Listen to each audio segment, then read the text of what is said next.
Hey everybody, welcome back to Wyatt One Able Garage.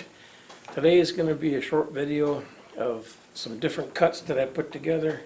I've been working on this Jeep because I've got a long crank time, but it's pretty common for these era Jeeps to have that issue. It's an 87 Jeep XJ Cherokee if you don't know.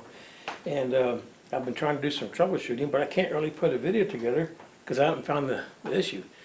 So I thought I'd put some segments together and label them differently and just put it out there so maybe it'll help somebody. So this first one is going to be on how to check your ignition control unit, specifically if it's getting power and a 5-volt reference from the engine control computer, and we'll leave it at that.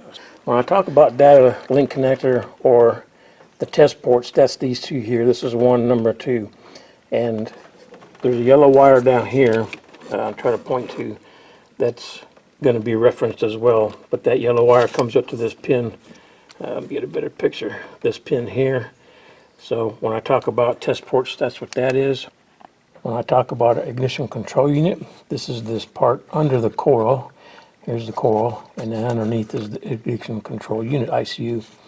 You have two connectors. This yellow wire is your 12 volts from the ignition source that goes through your ECU, and then this wire, yellow wire, is labeled timing in, and that's where you should have your 5-volt reference. And if you have a scope, you can put it on there and it should see this 5-volt square wave. I've got this wiring diagram pulled from the website that's on your screen now.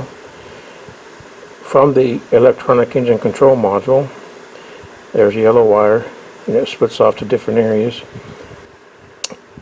Diagnostic link number 2, if you can see right here, I know it's small print, but this yellow wire from the ECU up here comes to the data link connector. So we're going to test for ignition there first. That's the easiest place. So I got you focused in on the test light. It's connected to that diagnostic link. And it should have ignition when the key comes on. You saw that we had power to the diagnostic link number 2, that's the yellow wire here. Now all this power comes from the ignition switch, so we can start from here and you can see where it branches to different components. So let's go to the yellow wire on the ignition control module and see if we have power there on pin number A. It looks like yellow wire.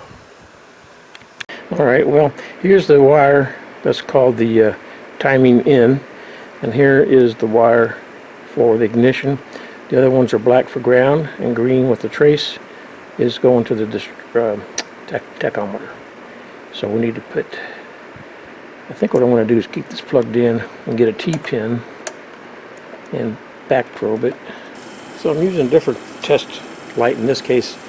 So we see that it works. We have ignition on, and it is reaching the ignition control module. What I've done is instead of using the test light, taking advantage of this tool that I made with pins already installed. So I'm connected to the ground for the ignition module and then to the ignition source, and we know now that it works at least to this point. What I'm checking here is pin B on the ignition control module. Now there should be a 5-volt reference from the computer to the ECU or ICU, and there you can see we have that. So that wire and that circuit is intact. I hope those segmented videos are put together in such a way that it makes sense. As usual, I'm always open to questions or comments, and I do love hearing from everybody. So until the next video, I guess I'll end this one here and see you all next time. Thanks for watching.